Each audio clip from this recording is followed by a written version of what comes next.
सहस्रशीर्षं देवं विश्वाक्षं विश्वशम्भुवं विश्वं नारायणं देवमक्षरं परमं पदं विश्वतः परमां नित्यं विश्वं नारायणगुं हरिं विश्वमेवेदं पुरुषस्तद्विश्वमुपजीवति पतिं विश्वस्यात्मेश्वरं शाश्वतं शिवमच्युतम्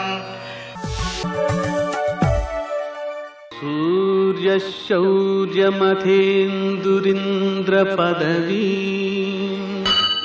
सन्मङ्गलं मङ्गलम् मृत्युंजयाय रुद्राय नीलकंठाय शंभवे अमृतेशाय सर्वाय महादेवाय ते नमः। నేటి కాలమాన విశేషాలను గమనిద్దాం. స్వస్తి శ్రీ చాంద్రమాన దుర్ముఖనామ సంవత్సరం దక్షిణాయనం వర్ష ఋతువు శ్రావణ మాసం శుక్లపక్షం సోమవారం. సూర్యోదయం 6:01 సూర్యాస్తమయం 6:43. తిథి షష్ఠి పూర్తిగా ఉంది.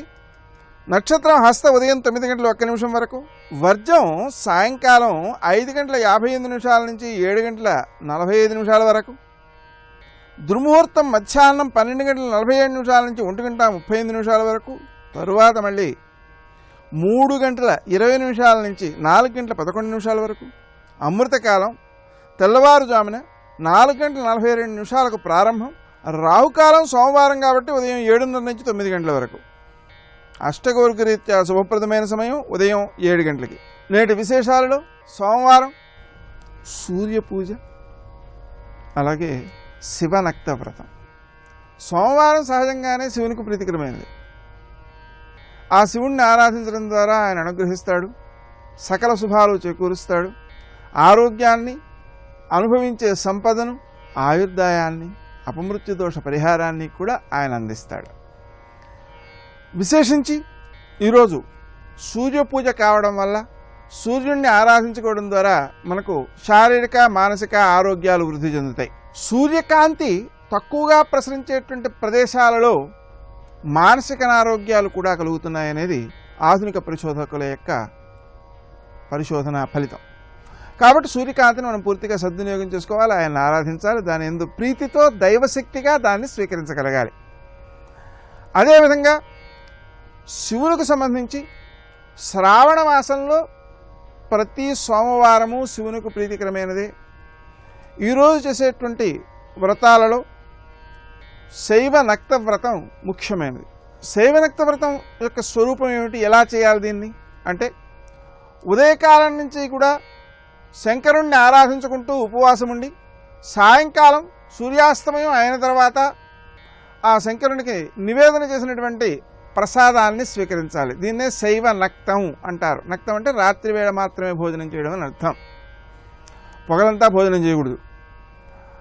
ఈ శంకరుణ్ణి ఆరాధించడం ద్వారా మనకి ఏమేం కలుగుతుంటాయి ఫలితాలు అంటే, శంకరుడు శం కరోతీతి శంకరః. శం అంటే సుఖం, సుఖమును కలగజేసేటువంటి వాడు శంకరుడు. భూమి ఆ శివుని యొక్క స్వరూపంగా మనం భావన చేస్తుంటాం. శివలింగానికి మనం అభిషేకం చేస్తున్నాము అంటే భూమండలం అంతా కూడా నీటి యొక్క సమృద్ధితో సుభిక్షంగా ఉండాలి అనేటువంటి విశాలమైన దృక్పథం శివారాధనలో ఉంది. కాబట్టి శైవనక్త వ్రతాన్ని రోజంతా కూడా ఆ భగవంతుని యొక్క స్మరణతో గడపడానికి వాడుకోవాలి.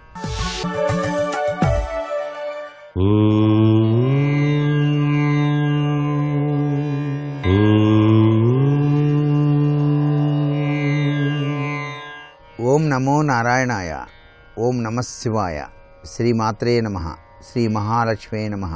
ఈరోజు సోమవారం, శ్రావణ శుద్ధ షష్ఠి. ఆశుతోషుడైనటువంటి పరమేశ్వరుని ఆరాధన చేసేటువంటి విశిష్ట సంప్రదాయం. ఈనాడు సూపాదన వ్రతం అని చెప్పేసి కూడా శ్రావణ మాసంలో ఆచరిస్తారు చాలామంది.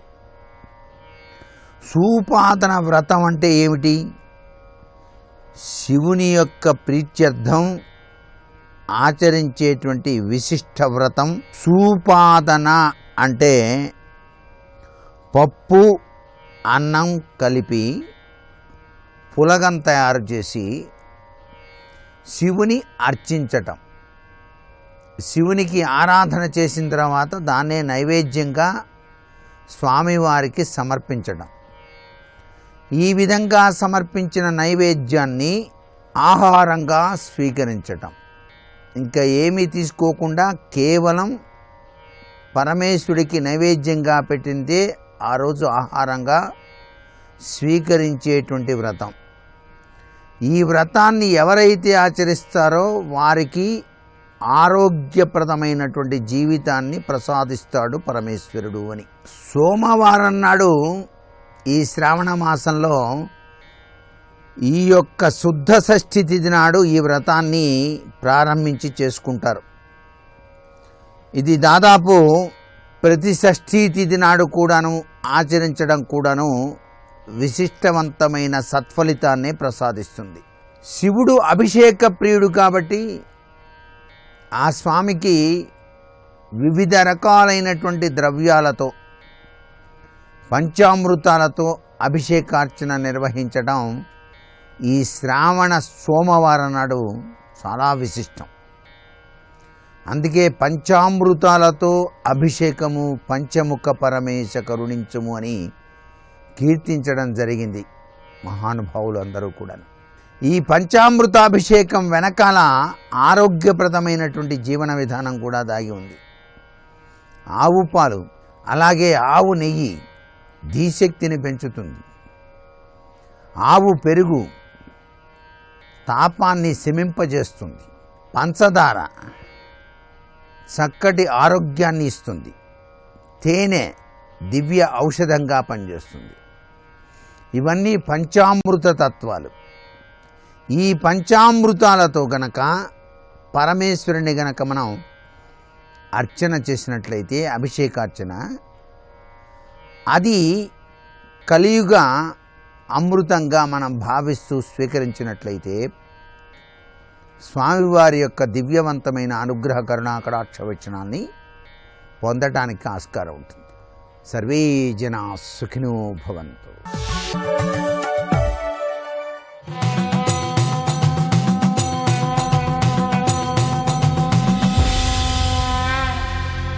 శతక సాహితీ సరస్వతికి నమస్కారం. అమరారామ మహేశ హస్తధృత శంఖాకారమై ఒప్పు నీ రమణీయావృత వాహినీ గమన సంభ్రావము సౌందర్యమున్ భ్రమలంచీల్చు విభూతి రేఖలగు నీ పాయల్ ప్రమాణంబులై మము పుణ్యాత్ములజేయ వేలగతులన్ మంత్రించు కృష్ణానదీ. ఓ కృష్ణవేణి, అమరారామ మహేశ హస్తధృత శంఖాకారమై ఒప్పు నీ రమణీయావృత వాహినీ గమన సంభ్రావంబు. ఆ అమరేశ్వరుడు ధరించినటువంటి తెల్లని స్వచ్ఛమైన శంఖం, దాన్ని నీ ప్రవాహం దగ్గర నిలిపినట్లయితే ఎంత పరమాద్భుతంగా ఉంటుందో అలా శంఖం ఒక వంపు తిరిగినట్టుగా ఈ అమరారామం దగ్గర ఈ నది యొక్క వంపు ఆ అమరేశ్వర స్వామి యొక్క శంఖం నేలపైన పరిచినట్టయితే ఏ విధంగా వంపు తిరిగి ఉంటుందో అలా ఈ నది కూడా అలా వంపు తిరిగి ఉన్నదా అన్నట్లున్నది.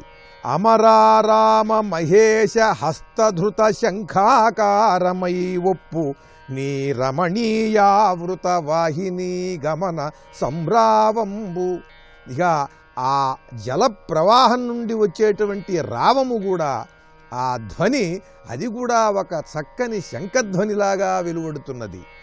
శంఖములాగా వంపు తిరిగి ఈ నది ఆ ప్రవాహంలో ఒక చక్కని వంపుతో మలుపుతో ఆ శంఖారావంని పోలేటువంటి శబ్దాలు చేస్తూ ఈ అమరేశ్వర స్వామి ముందు నుండి ప్రవహిస్తూ ఆ రావము, ఆ నది యొక్క వంపు, ఆ సౌందర్యము అవన్నీ ఎలా ఉన్నాయంటే భ్రమలంచీల్చు విభూతి రేఖలగు నీ పాయల్.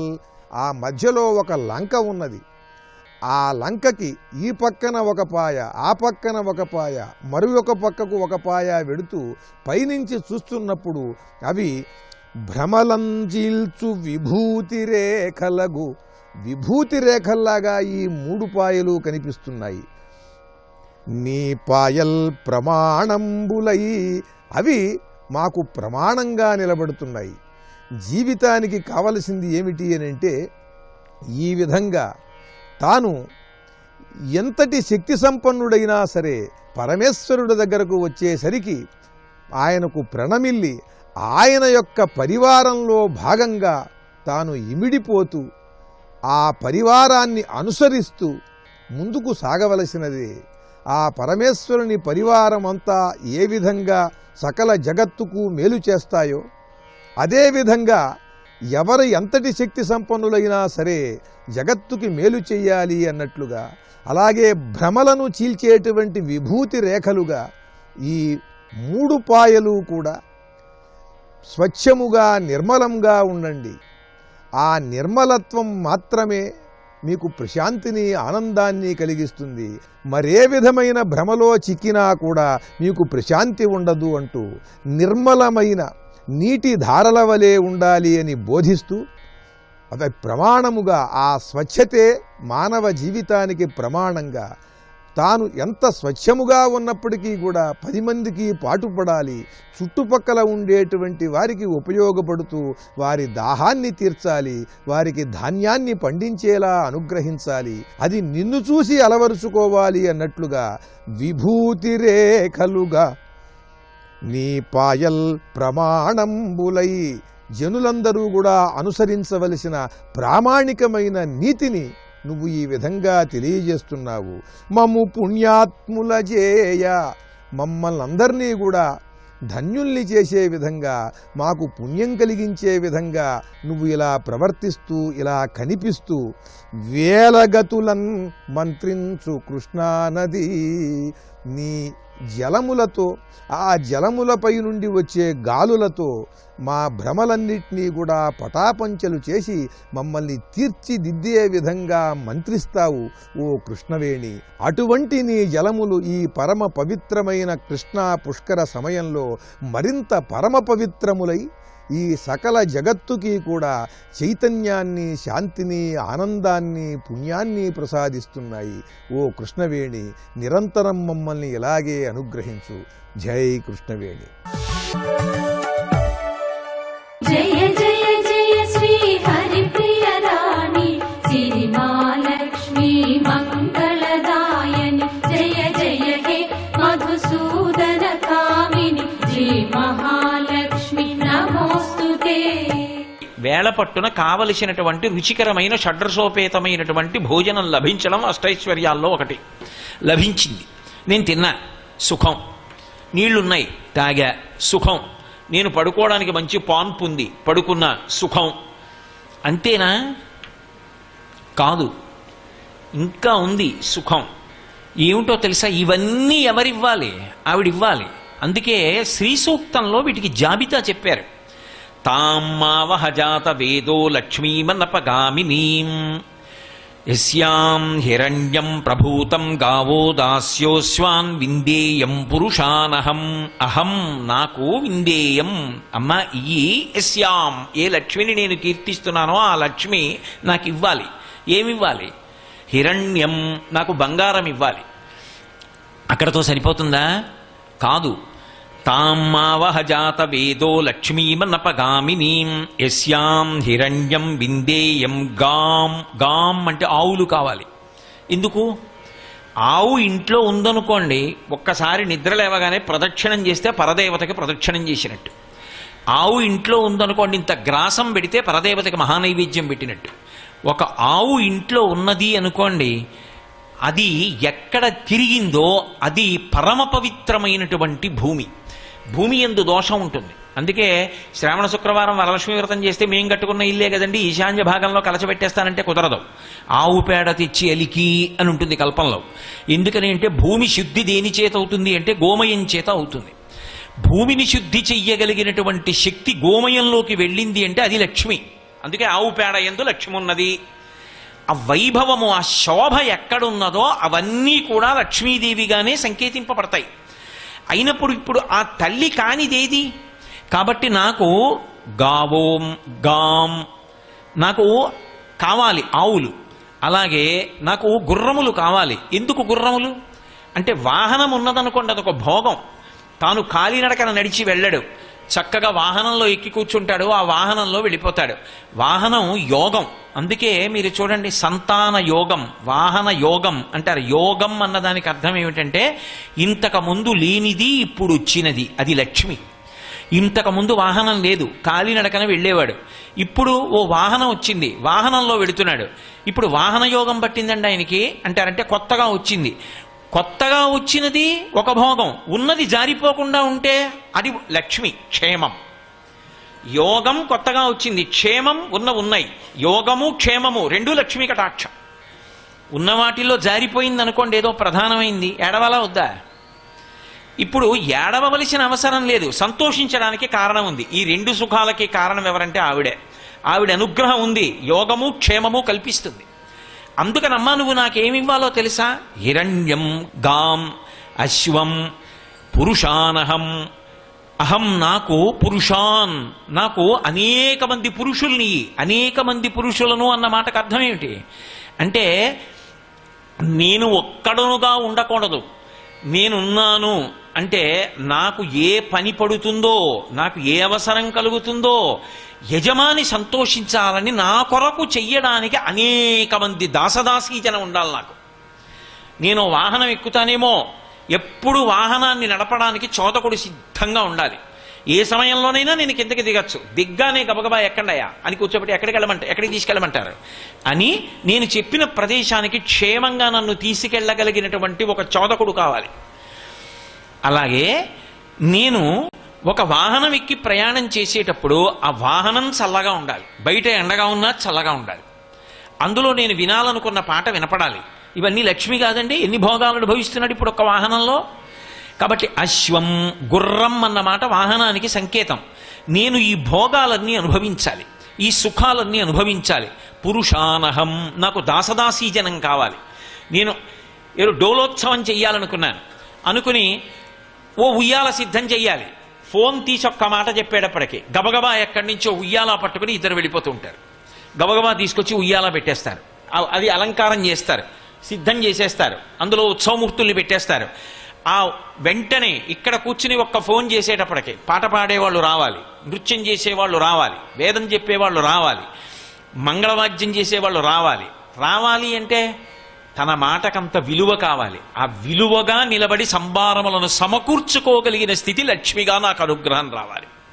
ఇది పురుషానహం. ఇవి నేను పుణ్యకార్యములు చేయడానికి పనికి రావాలి. కాబట్టి విందేయం పురుషానహం అక్కడతో సరిపోతుందా? నువ్వు అనుభవించడానికి ఉంటే సరిపోతుందా? కాదు అమ్మా, నాకు నువ్వు ఇంకా కొన్ని ఇవ్వాలి. ఏమిటో తెలుసా? అశ్వదాయి చ గోదాయి ధనధాయి మహాధనే. నాకు గుర్రములు కావాలి, గోవులు కావాలి. వీటితో సరిపోదు. పుత్ర పౌత్ర ధనం ధాన్యం హస్తశ్వాజా విగోరథం ప్రజానాం భవసి మాత ఆయుష్మంతం కరోతు మాం చంద్రాభాం లక్ష్మీమీశానాం సూర్యాభాం శ్రియమీశ్వరీం. అమ్మా నాకు ఇంకా ఏం కావాలో తెలుసా? నాకు పుత్రులు కావాలి, పౌత్రులు కావాలి. నేను పితృరుణం నుంచి విముక్తి పొందాలి. ఎప్పుడు శరీరం ఇలా ఉండిపోతుందా? ఉండిపోదు. పుత్రగాత్ర పరిష్వంగమని తండ్రికి సుఖాలలో కల్లా సుఖం ఏమిటి అంటే కొడుకుని ఆలింగనం చేసుకోవడం. కాబట్టి కొడుకు నేను ఒక చూరు కిందే బ్రతకగలిగినటువంటి అదృష్టం కలగాలి. అమ్మ నాకు ఇవన్నీ కావాలి. పుత్ర పౌత్ర, కొడుకు పుట్టాడు, కొడుకు పెద్దవాడయ్యాడు, కొడుక్కి పెళ్లి చేశాడు, కోడలు వచ్చేసింది, ఆ కొడుకు కోడలు అలా ఉండిపోయారు, పక్క తొక్కబట్టలేదు అంటే పక్క తొక్కే పిల్లలు లేరు. ఇంట్లో ఉన్న భోగ పరికరాలన్నీ ఎంత బాధాకరంగా ఉంటాయి. ఒక్క వస్తువు పాడవదు, ఓ బొమ్మ విరిచేసేవాడు లేడు, పక్క దుప్పటి తొక్కేసేవాడు లేడు, ఇంట్లో వస్తువులు పాడు చేసేవాడు లేడు, అమ్మా నాకు ఇది కావాలని అడిగేవాడు లేడు, పిల్లల ఏడుపు వినపడదు, రాత్రి నిద్రపోనిచ్చాడు కాడని చెప్పుకునే అవకాశం లేదు, బతుకు బరువు అయిపోతుంది. అందుకే మనిషికి పరమేశ్వరుడిచ్చిన గొప్ప కటాక్షం ఏమిటో తెలుసా? లక్ష్మీ కటాక్షం. వృద్ధాప్యం వచ్చిన తరువాత ఈశ్వరుడు అమ్మవారు గొప్ప అనుగ్రహాలు రెండిస్తుందిట. ఏమిటి అంటే అల్లుడితో కలిసి భోజనం చేయడం, మనవలతో కలిసి ఆడుకోవడం. అల్లుడి ఇంటికి వచ్చాడనుకోండి, ఓపిక ఉన్నా లేకపోయినా ఇల్లాలు ఏం చేస్తుందంటే అల్లుడు భోజనానికి వచ్చాడని ఇంకో ఆధారం వండుతుంది. అల్లుడితో కలిసి మామగారు భోజనం చేస్తున్నారు అనుకోండి, ఇవాళ మీరు తినకండి, అనారోగ్యం మీకు మంచిది కాదని ఏమంటుంది? అల్లుడితో తింటున్నప్పుడు సరే వేసుకోండి అని వేసేస్తుంది. అందుకే అల్లుడితో భోజనం, మనవడితో ఆట అమ్మవారి ఇచ్చినటువంటి మహదైశ్వర్యం అంటారు వృద్ధాప్యంలో. అందుకని అమ్మ నా కొడుకు దగ్గర ఆగిపోకూడదు అంటే నేను కూడా దీర్ఘాయుష్వంతుణ్ణి కావాలి అని అడగడం అందులో. కాబట్టి పుత్ర పౌత్ర ధనం ధాన్యం హస్త్యస్వాజ విగోరథం, నాకు ఏనుగులు కావాలి. ఏనుగులు ఎందుకు అంటే అది క్షత్రియుడిని ఉద్దేశించి చెప్తున్న మాట. క్షతము అన్న మాటకు అర్థం ఏంటంటే గండి అని ఒక అర్థం, పక్కకి వెళ్ళిపోయేటటువంటి స్థితి అని. దాని నుంచి ఉద్ధరింపబడడానికి ఏనుగు అంటే లోపల జ్ఞానైశ్వర్యం కావాలి అని అన్వయం. కాబట్టి బాహ్యంలో ఇంటి ముందు ఘైంకరించేటటువంటి ఏనుగులు కావాలి. ఏనుగును అందరూ భరించనూ లేరు, ఏనుగు మీద అందరూ ఎక్కనూ లేరు. ఏనుగు మీద ఎక్కాడు అంటే అదొక గొప్ప ఐశ్వర్యం. ఏనుగు మీద ఎక్కాడు అంటే ఒళ్ళు దగ్గర పెట్టుకుని ఉండగలిగినటువంటి లక్షణం కూడా ఉండడం అంతకన్నా గొప్ప లక్షణం. ఎందుకంటే ఏనుగు ఎక్కాడంటే సామాన్యుడు కాడు. ఏనుగు ఎక్కాడు అనుకోండి, ఆయన ఎవరు? మహారాజు అయి ఉండాలి, చక్రవర్తి అయి ఉండాలి, ఏనుగుని పోషించుకోగలిగిన వాడు అయి ఉండాలి. అంటే ఎంతటి ఐశ్వర్యవంతుడు. ఐశ్వర్యానికి ఉండే పెద్ద బాధ ఏమిటంటే అది కళ్ళు నెత్తి మీదకి తీసుకెడుతుంది. ఇప్పుడు అది తీసుకెళ్ళింది అనుకోండి కింద పడిపోతాడు. అందుకే ఏనుగు ఎక్కిన వాడికి వినయం ఉంటే దాని మీద పద్యం చెప్తాడు. అలసాని పెద్దనగారు అనుచరిత్ర చేస్తూ ఎదురైన చోతన మదకరీంద్రము డిగ్గి కేలూతనొసగి ఎక్కించుకొనియే మనుచరిత్రం బందుకొను వేళ పొరమేగ పల్లకి తనకేల పట్టి ఎత్తే బిరుదైన కవిగండ పెండేరమనకీవె తగునని తానే పాదమున తొడగే గోకట గ్రామాధ్యనేక అగ్రహారములడిగిన సీమలు అందునిచ్చే ఆంధ్ర కవితా పితామహ అల్లసాని పెద్దనామాత్య అని నన్ను పిలుచునట్టి కృష్ణరాయలతోడ దివికేగలేక బ్రతికియున్నాడ జీవచ్ఛవంబురగుచు అని చెప్పుకున్నాడు. పెద్ద రాయలవారు మదగజం మీద వెళ్ళిపోతుంటే అల్లసాని పెద్దనగారి వీధిలో నడిచి వెళ్ళిపోతుంటే గబగబా ఏనుగు దిగి రే ఈయన్ని కూడా ఎక్కించండి అనేవాడు కాదు. ఎదురైన చోతన మదకరీంద్రము డిగ్గి కేలూతనొసగి ఎక్కించుకొనియే కిందకి దిగి ఓ పెద్దనగారు నడిచెడుతున్నారు ఏమిటి రండి అని చెయ్యి ఇచ్చి ఆయన్ని ఎక్కించి తాను ఎక్కేవాడు. అంతేకాదు మనుచరిత్రం బందుకొను వేళ పొరమేగ పల్లకి తనకేల పట్టి ఎత్తే, మనుచరిత్రని తాను అంకితం అందుకునేటప్పుడు పెద్దనగారు కూర్చున్న పల్లకిని తన భుజం మీద పట్టి మోశాడు. బిరుదైన కవిగండ పెండేరమునకి వెతగునని తానే పాదమున తొడగే. ఆయన మహారాజు, చక్రవర్తి, సాహితీ సమరాంగణ సార్వభౌముడు. అటువంటి వాడు పెద్దనగారి ఎడమ పాదం పట్టుకుని గండపెండేరం వేశాడు. నీ అంత మనగాడు ఎక్కడున్నాడయా? ఆంధ్ర కవితా పితామహ అల్లసాని పెద్దనామాచ్య అని నన్ను పిలుచునట్టి కృష్ణరాజలతోడ దివికేగలేక బ్రతికియున్నాడ జీవచ్ఛవంబునగుచు. ఆ ఏనుగెక్కినంత వినయం. ఈ రెండు ఎక్కడ కలిశాయో అక్కడ లక్ష్మీదేవి యొక్క తాండవం. సర్వం శ్రీ ఉమామహేశ్వర పరబ్రహ్మార్పణమస్తు. స్వస్తి.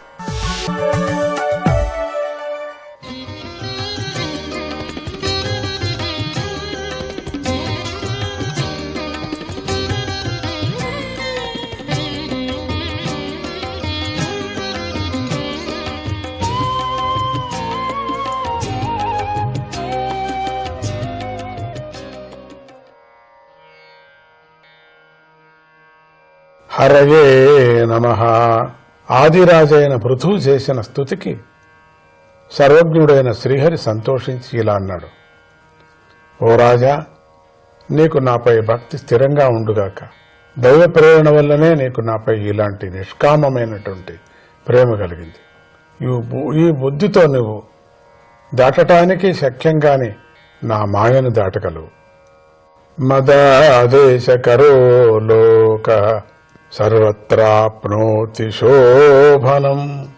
నేను ఆజ్ఞాపించిన కార్యాన్ని నువ్వు శ్రద్ధగా నిర్వహించు.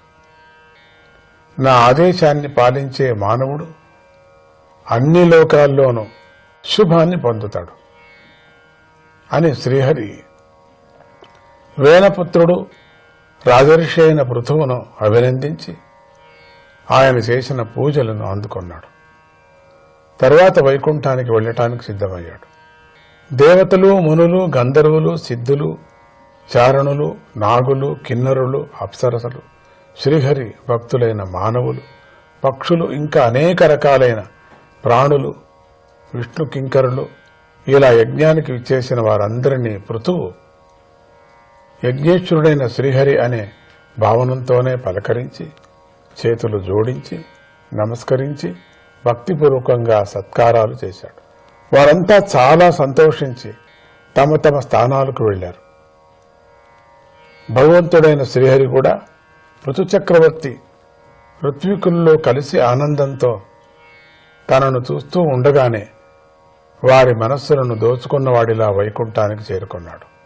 అదృష్టాయ నమస్కృత్య నృపః సందర్శితాత్మనే అవ్యక్తాయ చ దేవానాం దేవాయ స్వపురం యయౌ. ఇంద్రియాలకు గోచరం కానివాడు దేవాదిదేవుడు అయిన శ్రీహరి తన సగుణ రూపాన్ని ఋతుచక్రవర్తికి చూపించాడు. శ్రీహరి రూపాన్ని కన్నులు కనిపించేంత వరకు ఆయననే చూస్తూ తర్వాత మనస్సులో ఆయన నమస్కరించి పృథువు తన నగరానికి చేరుకున్నాడు. ఇంతటితో 4వ స్కందములోని 20వ అధ్యాయము సమాప్తము. 21వ అధ్యాయము. ఈ అధ్యాయంలో పృథు మహారాజు ప్రజలకు ఇచ్చిన సందేశము వర్ణించబడింది. పృథురాజు నగరంలోకి అడుగు పెడుతున్నాడనే వార్త తెలిసి సంతోషంతో ప్రజలు నగరంలో బయట గల బంగారు ద్వారాలను ముత్యాల హారాలతోనూ పూల మాలలతోనూ వస్త్రాలతోనూ అలంకరించారు. అక్కడక్కడ గొప్ప పరిమళాలు గల మంచి ధూపాలను ఏర్పాటు చేసి వ్యాపించేలాగా చేశారు. రథాలు సాగే మార్గాల్లోనూ కూడళ్లలోనూ ఇతర మార్గాల్లోనూ గంధము అగరు కలిపిన నీళ్లను చల్లారు. పుష్పాలు, ఫలాలు, అక్షతలు, చిగుళ్లు, పేలాలు దీపాలతోనూ అలంకరించారు. గెలలతో ఉన్నటువంటి అరటి బోదలతోనూ పోక చెట్లతోనూ చెట్ల చిగుళ్లతో కట్టిన మాలలతోనూ అంతటా చక్కగా అలంకరించారు.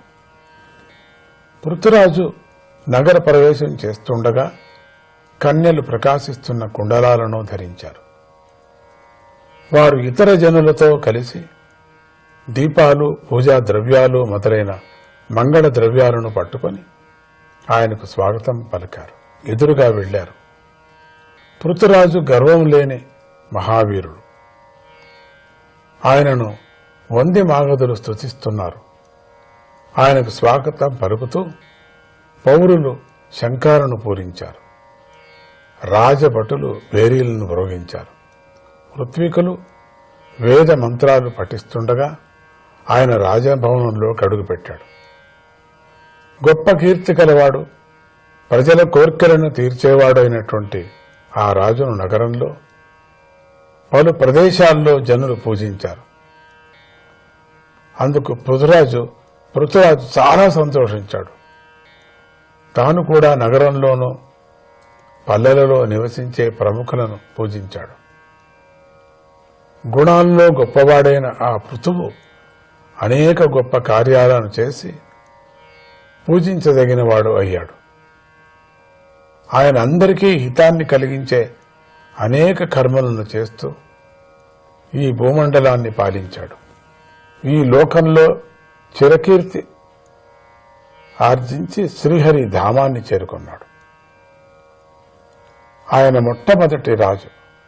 అటువంటి పృథురాజు కీర్తి ఆయన సద్గుణాల వల్ల మరింతగా వృద్ధి చెందింది.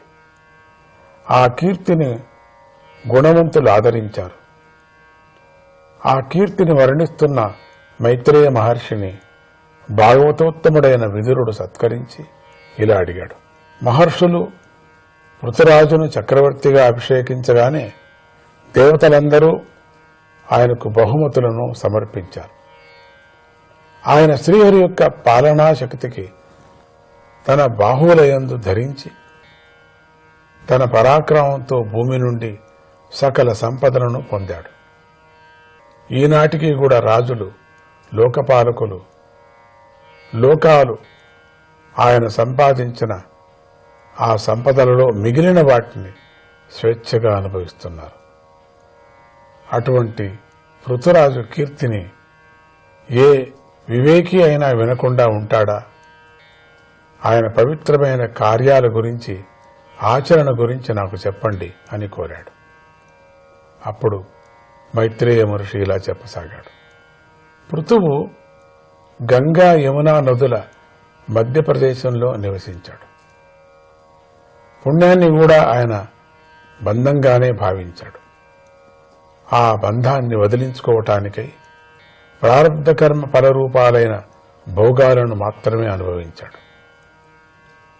వేదవేత్తలైన విప్రులను, విష్ణు భక్తులను విడిచిపెట్టి పృథు మహారాజు 7 ద్వీపాలకు ఏకైక సామ్రాట్టు అయి తిరుగులేని శాసనంతో భూమిని పాలించాడు.